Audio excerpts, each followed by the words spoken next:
Hey guys, back for part, what part is this? I don't know. Back for part whatever. Right, next is the dummy oil tank. I think I mentioned before I was going to try and change this a little bit, but I don't think it's worth it. They work really well shape-wise. They do what they've got to do. So I think we'll go with it. Oh, look who's here. Both dogs. And I've not even got any treats. Bodie. Hello, Blue. Hello, Big Ears. See you, Big Ears. Where was I? Yeah, dummy oil tank. Yes, I'm not going to change it. Like I say, it does everything it's supposed to do, and it works well with the style of the bike. So, yeah, I'm just going to get on with it. So, I've had a good search round, and like an idiot, I haven't got a long enough piece of tube because, I don't know who it was, someone chopped a bit out of this. So I've got to piece that back in, which is no big problem at all, because the tube is cut at 6.5 inches and I'm about 3/4 of an inch too short because some idiots cut a piece out of it. So to start with, I've got to piece that in. Normally I'll get full ball and chop them in half, but I've since discovered someone on the good old eBay sells them in half, which is brilliant because it saves a little bit of time, and they are quite good actually. And I can't remember the price of them. They're not dear, and you could perhaps use these for other things as well. I know, ladies' suits of armour, whatever, little caps. So yeah, for the price of them, well worth it. So yeah, that's what I'm using from now on. Got the bit of tube that the ignition will go in, and then we'll do the battery box. But I think I'm just going to take care of the oil tank, the dummy oil tank first, and maybe do the battery box another day. We'll see how the day goes, because I want to do another few bits on the bike, because Dan's coming this weekend and I want certain things done to it and the bike back on the floor. So we'll see how far we go. Anyway, to start with, stop waffling on and put that chunk back in that tube. Right, let's cut that off. See if my eye steams up today.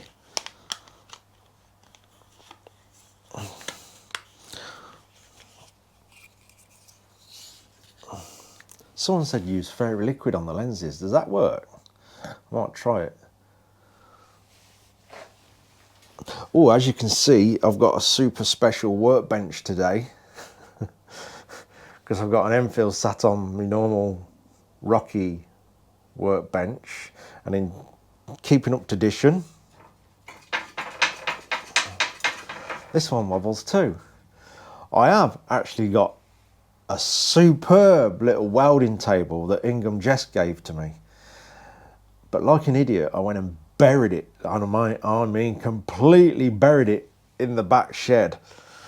I'd have to drag bikes out, rubbish out and everything to get at it, so this was sat outside the door. I'll use this for now. It'll do. That's what the shed's all about, isn't it? Making do. It's like the wartime in here. Mend and make do.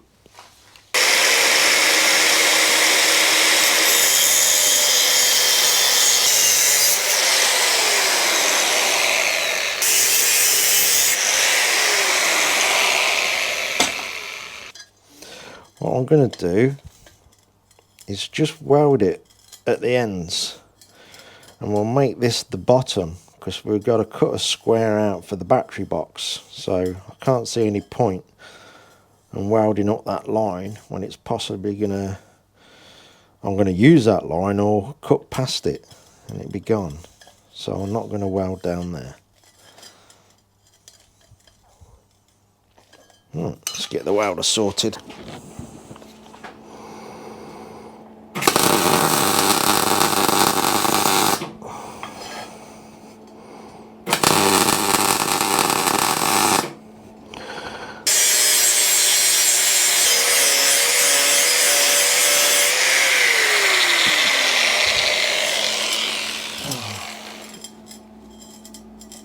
You'll notice when I'm grinding, I'm not sort of going like that, because that will just create flats, and when you get it painted, then flats will stick out like a sore thumb. You'll notice I'm rolling the grinder around the radius of the tube. You must have seen it. Loads of people grind flat, and it just wrecks the surface. Right. Yes, we'll leave that in. I won't weld that up.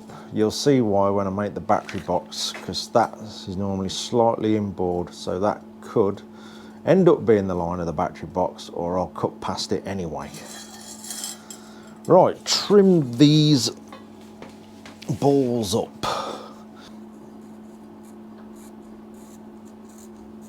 If I do the line away from the tube, I think it'll be all right.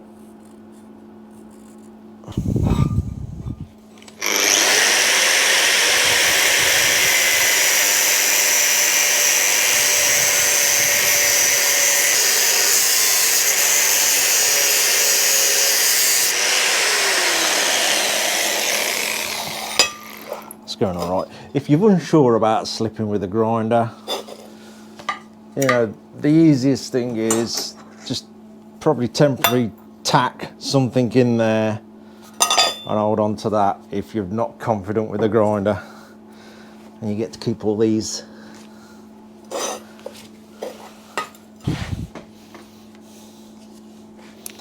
Have I got it right?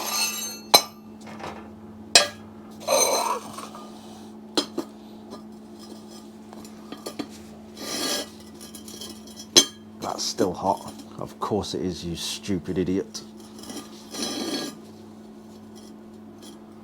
That'll do then. Spot on. I'll cut the other one like that.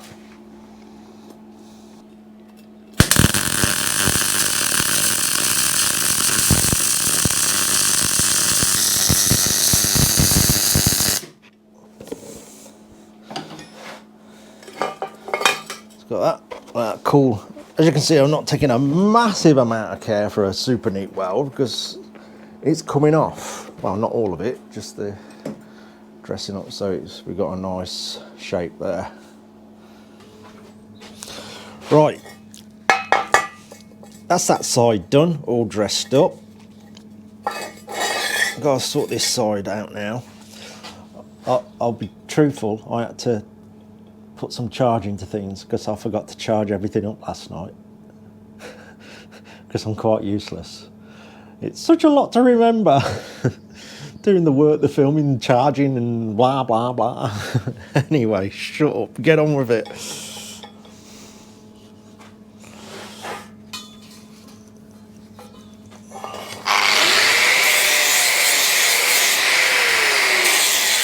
Again, I'm following the radius and not doing flats.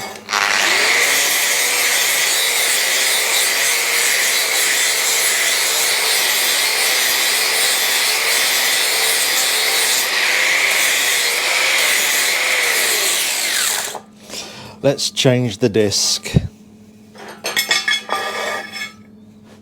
think I've had a few people ask me about these as well.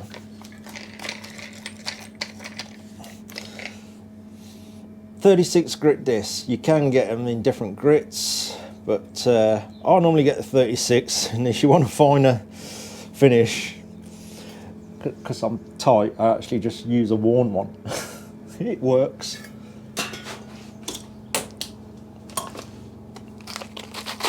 So yeah, that's all it is, that, and you have a backing pad, if I can get that off, sort of a hard rubber, plastic rubber, whatever the hell it is, and that's all I use. I know some of you guys use sort of the flat disc. I just don't get on with them. Yes, they probably last longer. Let me grab one of these things. They probably do last a bit longer, but you just, I don't know, I just don't get on with them. You can't seem to get the detail with them, I don't think. But you use what you're used to, I guess, don't you? So I stick with these.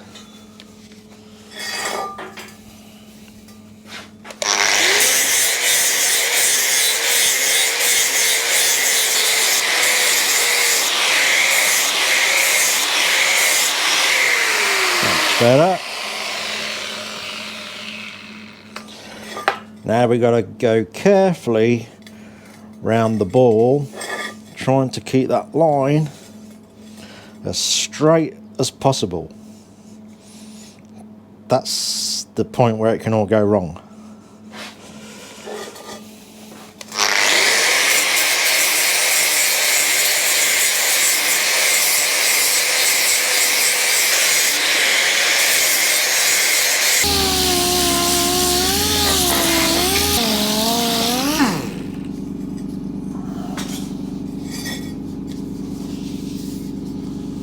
That's not too bad.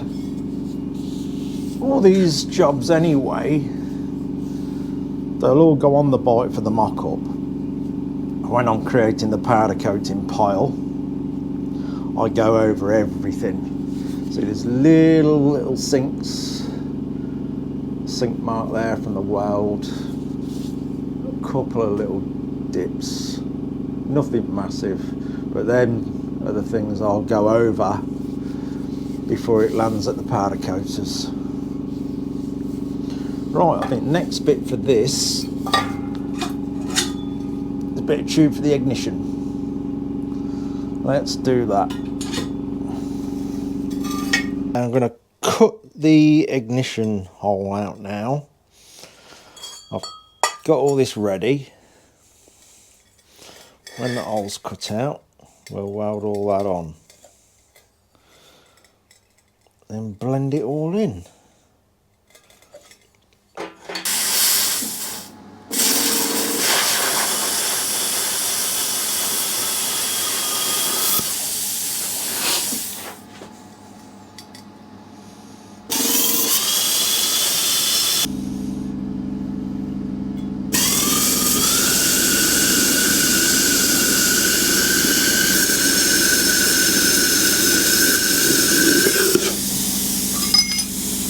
There we go. I think we'll let that cool.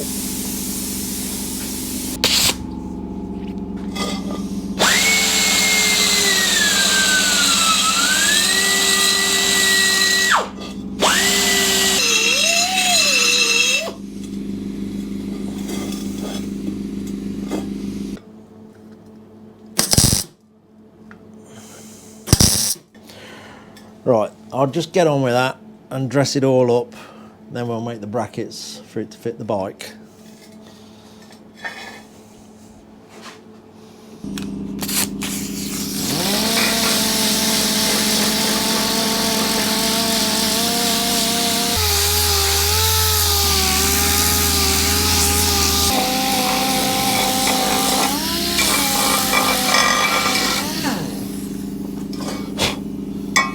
I think that'll do for now.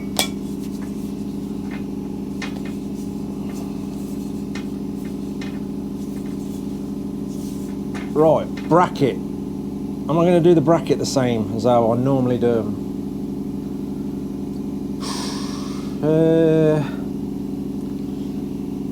There's not much else I can do. Normally, you see, I put a little square plate here, fixing points, and it literally is a short piece of tube there to the frame. Yeah, it's difficult because obviously I try and make these sort of look old-fashioned.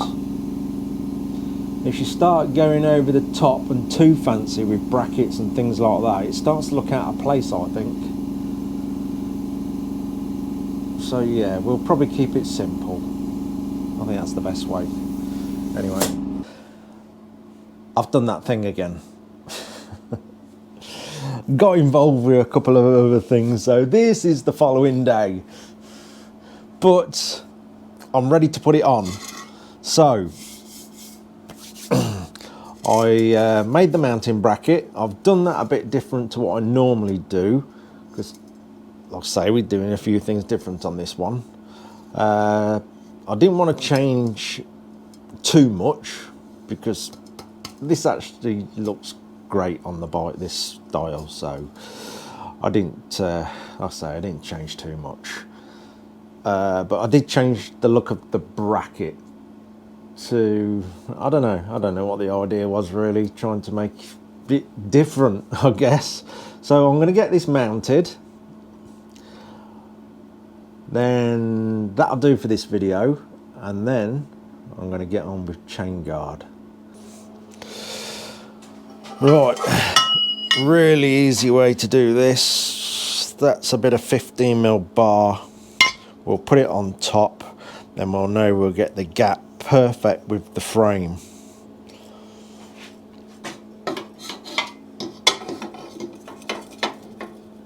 And again, we could do with more hands. And the other reason I'm only tacking it on, it's very difficult to line everything up properly with the seat in the way and stuff like that. So if I need to make adjustments, I ain't got a great big every damn well to cut off.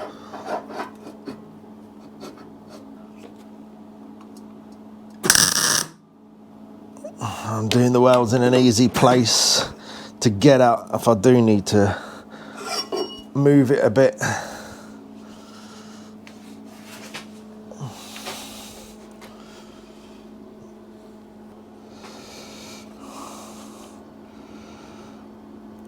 Yeah, it's looking all right.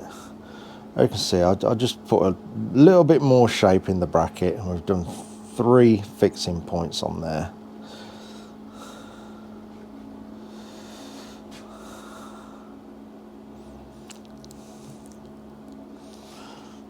Yeah, it's starting to look all right.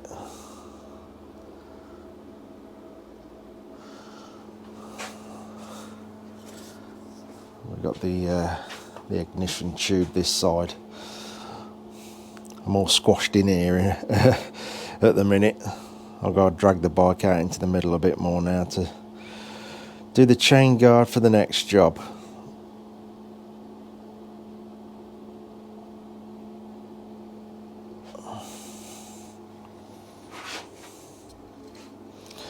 Chain guard and possibly mud guard mounts. We'll see how it all works around the chain guard.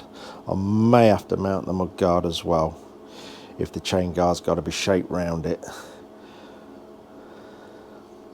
We'll see how it goes. Right, another bit done and a step closer to coming together. So there we go. That's a nice chunk done, actually. I am pleased. I am really pleased how it's starting to look, especially with that tank and the girders, of course. We're still undecided of what finish we're going to do on them. Well, I'll say Dan's coming up, and I'm going to have my piece of paper ready to write the list of colours and everything. So then he can clear off home and leave me to it. Anyway, that'll do. Cheers for watching, guys.